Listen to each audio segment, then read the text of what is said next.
이사야 40장에 들어와서 그동안 심판을 예언했던 이사야가 이제 구원을 예언하고 있습니다.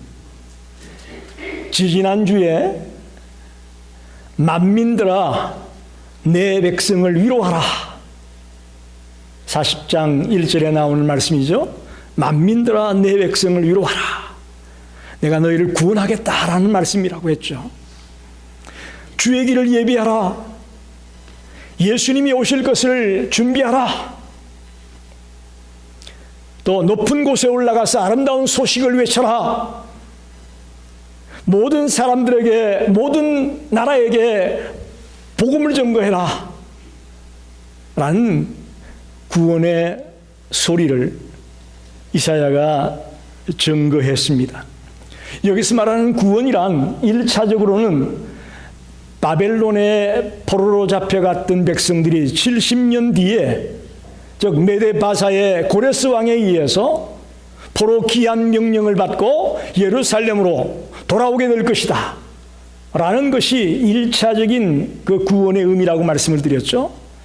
2차적인 구원의 의미는 이제 예수님이 오실 텐데 예수 그리스도를 통해서 이제 복음을 듣고 회개하고 돌아오는 자들은 누구든지 구원을 얻게 될 것이다.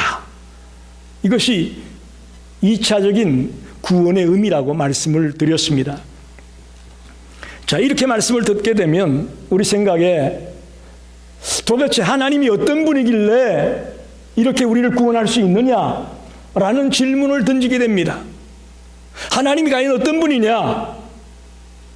오늘 우리가 읽지 않았지만 이사야 40장 12절 이하에 보면 하나님이 어떤 분이다 라고 우리에게 보여주는 말씀이 나와 있습니다. 세 가지로 그는 말하고 있는데, 첫째 12절에 보면 누가 손바닥으로 바닷물을 헤아렸으며 뼘으로 하늘을 쟀으며 땅에 티끌을 대에 담아 보았으며 접시 저울로 산들을 막대 저울로 언덕들을 달아 보았으랴. 이게 무슨 말입니까? 하나님이 누구냐라는 백성들의 질문에 대해서 이사야가 대답하는 겁니다.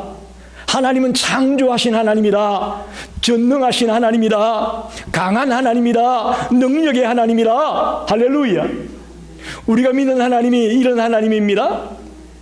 창세기 1장에 보면 태초에 하나님이 천지를 창조하시니라 그런 말씀 나오죠.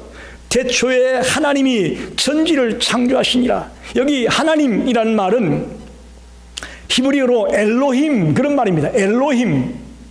이 엘로힘이라는 말은 전능하신 하나님, 그런 말입니다. 이 천지 만물을 창조하신 하나님은 전능하신 하나님입니다. 강한 하나님입니다. 그러길래 우리를 구원할 수 있다고 이사야는 설명하고 있는 것입니다. 두 번째는 13절 14절을 보면 누가 여호와의 영을 지도하였으며 그의 모사가 되어 그를 가르쳤으라. 그가 누구와 더불어 의논하셨으며 누가 그를 교훈하였으며 그에게 정의의 길로 가르쳤으며 지식을 가르쳤으며 통달의 도를 보여주었느냐? 이렇게 말씀합니다. 이건 뭐냐? 하나님의 지혜는 매우 깊다라는 겁니다. 도저히 우리의 지식과 지혜로는 헤아릴 수 없는 매우 깊은 그런 지혜를 소유하신 분이 하나님이다. 할렐루야. 하나님은 명철의 하나님입니다. 지혜의 하나님입니다. 우리의 생각으로는 도저히 하나님의 생각을 헤아릴 수가 없습니다. 그런 능력이 있는 하나님을 이사야는 설명하고 있습니다. 15절 17절을 보게 되면 보라, 그에게는 열방이 통의 한 방울 물과 같고 저울의 작은 티끌 같으며 섬들은 떠오르는 먼지 같으리니 레바논은 땔감에도 부족하겠고 그 짐승들은 번제에도 부족할 것이라. 그의 앞에는 모든 열방이 아무것도 아니라 그는 그들을 없는 것 같이 빈 것 같이 여기시느냐. 하나님 앞에서는 열방들이 보잘것없다, 매우 작은 것에 불과하다.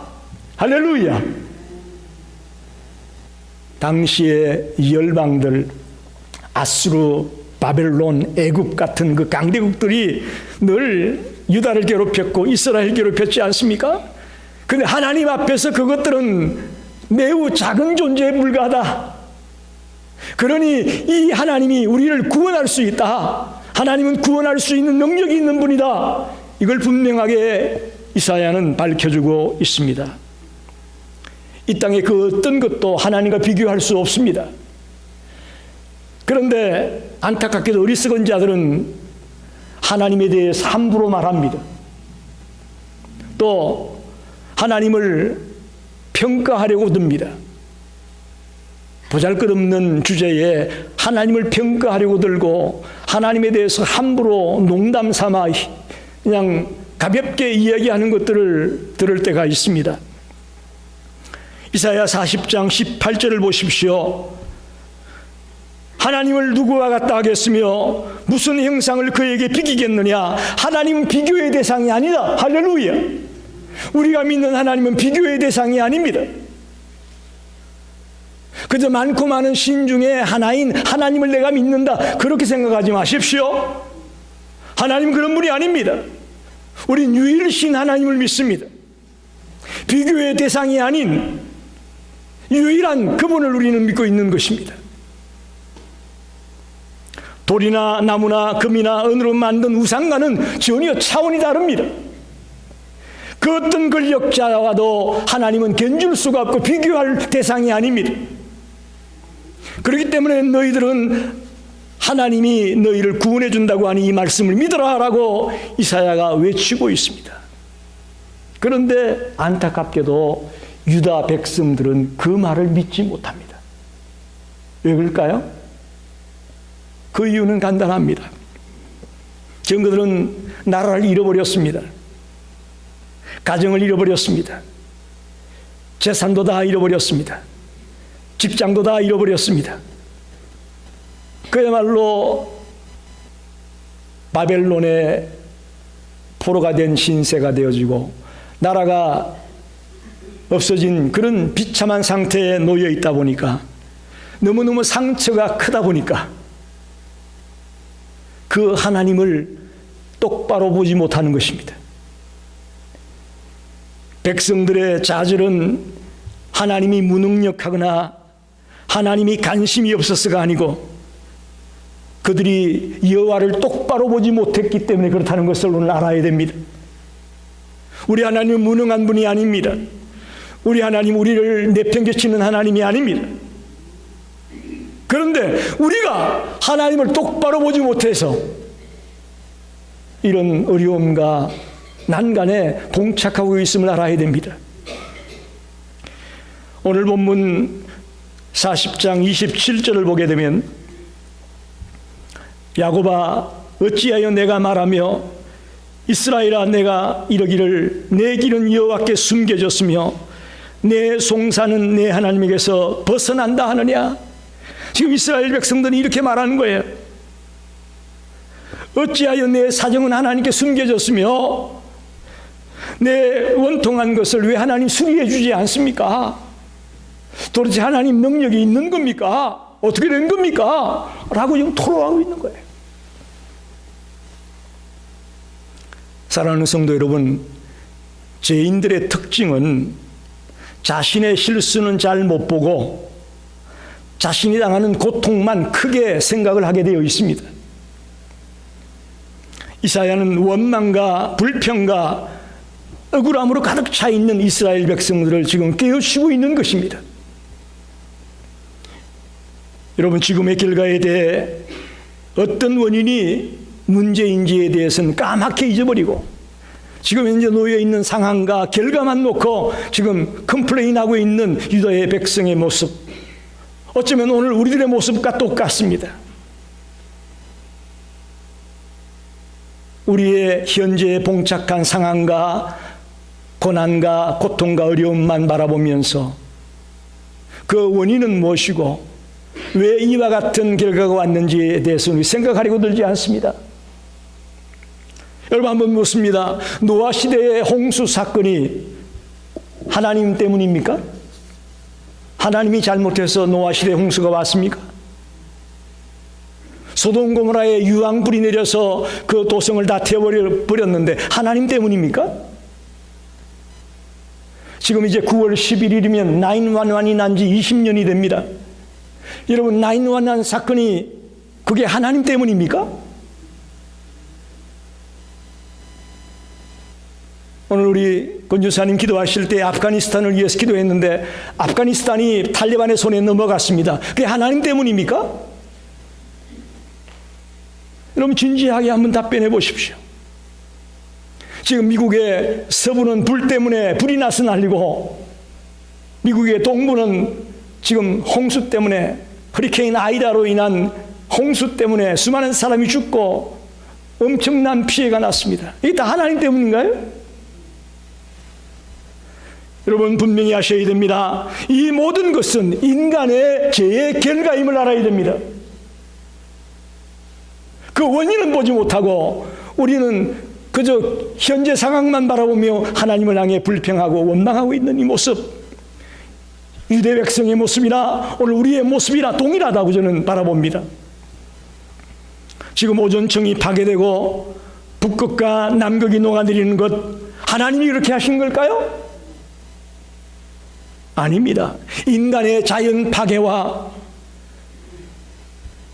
기후의 온난화로 말미암아 지금 남극과 북극이 녹아내리고 있습니다.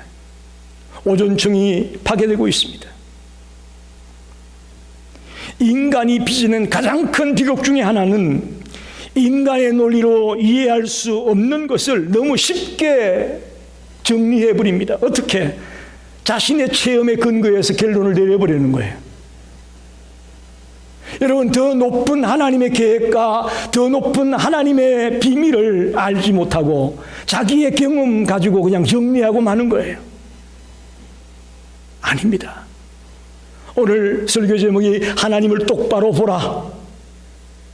저와 여러분이 하나님을 삐뚤어지게 보고 있으니 문제가 있는 겁니다. 정확하게 하나님을 바라본다면 오늘 우리의 문제들이 풀려지고 해결될 것을 믿습니다. 오늘 여호와를 앙망하라, 이 말씀을 깊이 묵상하면서 놀라운 하나님의 음성을 듣게 되기를 간절히 축원합니다. 먼저 하나님을 똑바로 보라고 하는 것입니다. 28절 29절을 보겠습니다. 영원하신 하나님 여호와, 땅끝까지 창조하신 자는 피곤치 아니하시며 곤비치 않으시며 명철이 한이 없으시며 피곤한 자에게는 능력을 주시며 무능한 자에게는 힘을 더하시나니. 할렐루야. 사람이 상처를 받으면 상대방을 정확하게 보지 못합니다. 지금 유다 백성들과 우리들은 어떻게 보면 하나님에 대한 편견을 많이 갖고 있습니다. 너무 자기중심이에요. 하나님을 바라보는 것도 자기중심적으로 하나님을 바라보는 거죠. 그래서 이사야 선지자는 우리에게 지금 말하기를 너희들이 진짜 하나님을 못 보고 있어, 그렇게 말하는 거예요. 그 창조주 하나님, 그 놀라운 지혜를 갖고 있는 하나님, 열방들이 아무것도 아닌 존재인 그 열방들이 되어지는 그런 하나님, 그 하나님을 보지 못하고 삐뚤어지게 하나님을 보고 있다는 거예요. 오늘 본문에도 지금 얘기했잖아요. 28절 29절에 영원하신 하나님, 창조주 하나님, 지치거나 피곤하지 않는 하나님, 명철하신 하나님, 무능한 자에게 힘을 주시는 하나님, 이런 하나님을 우리가 바라봐야 되는데 그 하나님은 못 보고 삐뚤어져 있다라는 겁니다. 우리가 생각하는 하나님은 잘못되었습니다. 그 하나님에 대한 생각과 관점을 우리가 바꿔야 됩니다. 여러분, 하나님은 저주 내리시는 분이 아니에요. 하나님 우리에게 일부러 고통 주는 분이 아니에요. 하나님 우리를 일부러 상처 주는 분 아니에요. 우리에게서 멀리 떨어져 있는 하나님이 아니에요. 지금 여기 계셔요. 우리 옆에 계십니다. 그런 하나님을 정확하게 보지 못하기에 우리에게 문제가 있다는 것입니다. 하나님은 길을 잃어버린 자에게 길을 주십니다. 하나님은 죽은 자에게 부활을 주시겠다고 약속하셨습니다. 병든 자에게 병고침을 주시겠다고 약속하셨습니다. 가난에 찌든 자에게 물질적인 안정을 주시겠다고 약속하셨습니다. 저와 여러분이 하나님에 대한 생각을 바꿔야 됩니다. 하나님에 대한 관점을 바꿔야 됩니다. 삐뚤어진 눈으로 잘못 하나님을 보고 있기에 우리가 이렇게 무능한 삶을 살고 있습니다. 교회에 30년 다녔는데 세상 사람과 하나도 다를 게 없습니다. 동감하시죠?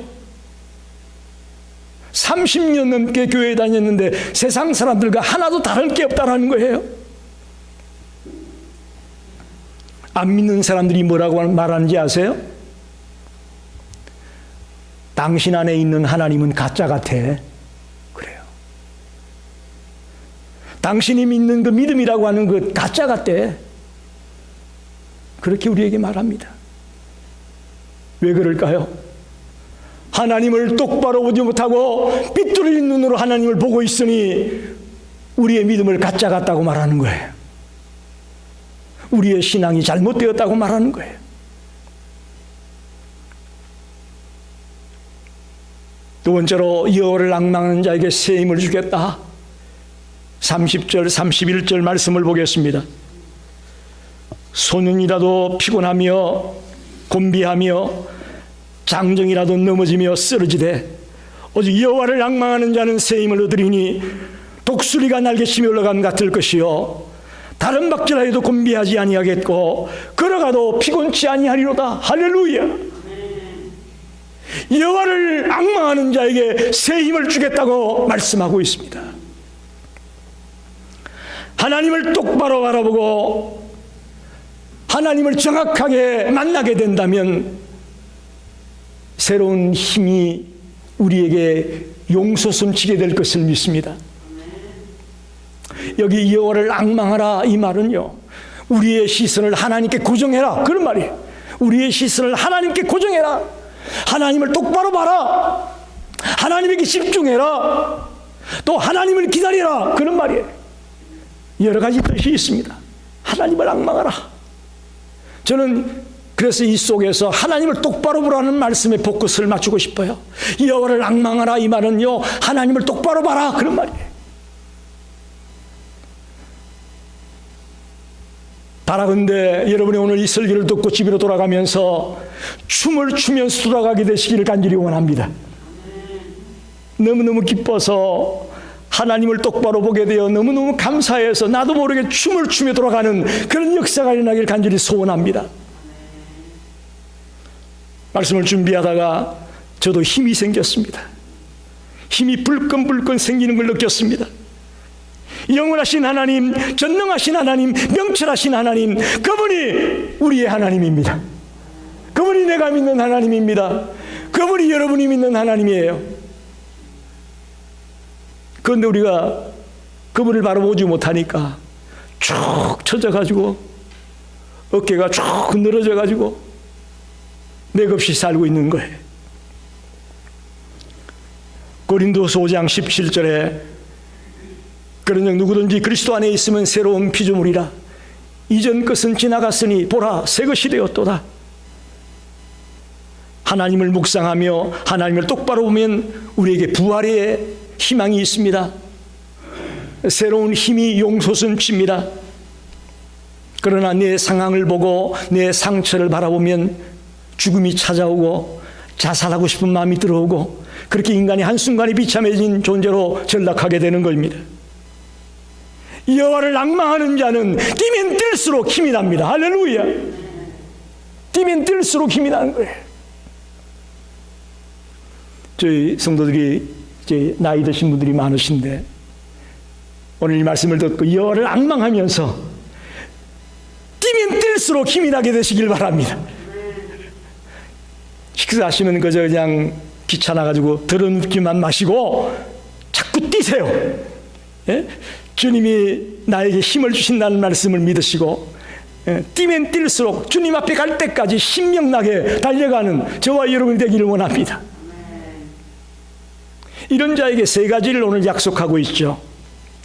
첫째는 독수리의 날개침이 올라감 같을 것이다. 여호와를 앙망하는 자에게 새 힘을 주는데 그 새 힘이요 독수리의 날개침이 올라감 같다. 이게 무슨 말일까요? 독수리가 하늘을 나는 방법이 네 가지가 있다고 말합니다. 첫째는 비행이에요. 비행기처럼 날개를 쫙 펴고만 있어도 쫙 날아간대요. 두 번째는 날개짓이에요. 그 큰 날개로 그냥 날개짓을 하면서 날아가기도 하죠. 세 번째는 이 독수리는 하강이 있습니다. 하강이 뭐냐면 먼 곳에서 먹이를 발견하면 그 먹이를 낚아채기 위해서 그냥 완전히 쏜살같이 내려오는 거예요. 하강. 그리고 마지막 하나는 비상이 있습니다.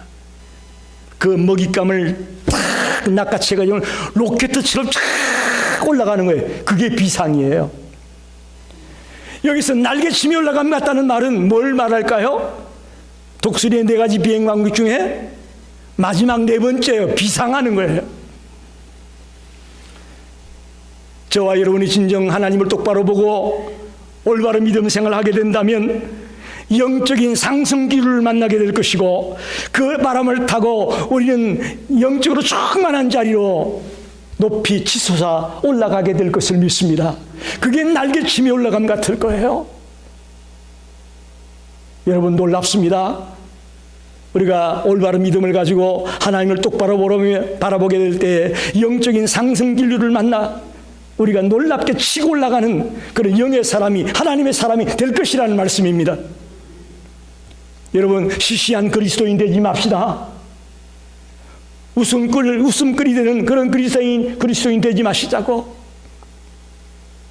독수리의 날개침이 올라감 같은 그런 믿음의 사람들로 우리가 무장되기를 원합니다. 두 번째는 다른 박질하여도 곤비치 않는다. 다른 박질, 성도의 삶에 있어서 다른 박질은 굉장히 중요합니다. 달려갈 길이 있다라는 것인데 뭘 달려갈까요? 주님이 나에게 준 소명, 주님이 나에게 맡겨준 그 일을 가지고 우리는 달려가는 거예요. 할렐루야. 그 일이 무엇이 됐든 간에 우리 모두 개개인마다 하나님이 맡겨준 일이 있습니다. 그 일을 붙들고 우리는 달려가는 겁니다. 그럴 때에 우리 앞에 영원히 썩지 않을 생명의 면류관이 주어질 것을 믿습니다. 근데 이 달려갈 길은 꼭 1등할 필요는 없습니다. 중요한 것은 완주하는 게 중요합니다. 할렐루야. 세상은 1등 제일주의잖아요. 무조건 1등 해야 돼요. 그러나 우리의 믿음의 백성들이 가야 되는 길은요, 달려갈 길은요, 1등을 위해 달려가는 게 아니에요. 완주하기 위해 달려가는 거예요. 완주하기 위해. 디모데후서 4장에 보게 되면 바울과 함께 사역을 했던 데마라는 자가 나오는데 그는 중간에 포기하고 세상으로 돌아가 버립니다. 이건 무슨 얘기예요? 끝까지 완주하는 게 쉽지 않다라는 거예요. 다른 박질해도 곤비치 않는다. 달려갈 길을 끝까지 최후의 순간까지 마치는 그 순간까지 달려가는 그런 저와 여러분이 되기를 원합니다. 그런데 이 길은 나의 힘만으로는 달려갈 수가 없습니다. 죄송하지만 나의 힘만 가지고는 이 길을 완주할 수가 없습니다. 여호와를 낭망하며 하나님이 주는 새 힘을 얻게 될 때에 이 길을 완주할 수 있을 줄 믿습니다. 할렐루야. 얼마나 감사합니까? 내 힘으로 간다면 우리 못 가요. 그러나 하나님이 주는 힘을 가지고 걸어갈 때에 우리는 이 달려갈 길을 완주할 수 있다 그런 말입니다. 마지막으로 걸어가도 피곤치 않는다. 그래서 걸어간다라는 말은 우리 일상생활을 말합니다. 여러분 일상생활 쉽습니까? 어렵습니까? 일상생활 간단치 않아요. 하루에도 무슨 일을 만날는지 알 수 없는 게 우리네 인생 아닙니까? 어떻게 보면 일상생활 매우 피곤합니다. 내 능력의 한계를 뛰어넘는 가다한 일을 맡을 때도 있을 것이고 예상치 않은 시련을 만날 수도 있고 또 우리 가정에 어려움이 닥쳐올 수도 있습니다. 그 일을 홀로 감당해내려면 우리는 낙심하고 좌절하고 쓰러질 수밖에 없어요. 왜냐하면 내 힘으로는 그 문제를 해결할 수가 없으니까요. 그런데 여호와를 앙망하는 자에게 하나님이 힘을 주심으로 내 앞에 어떤 일이 벌어지든 간에 하나님이 감당할 수 있고 이겨낼 수 있도록 힘을 주시겠다 말씀하고 있습니다.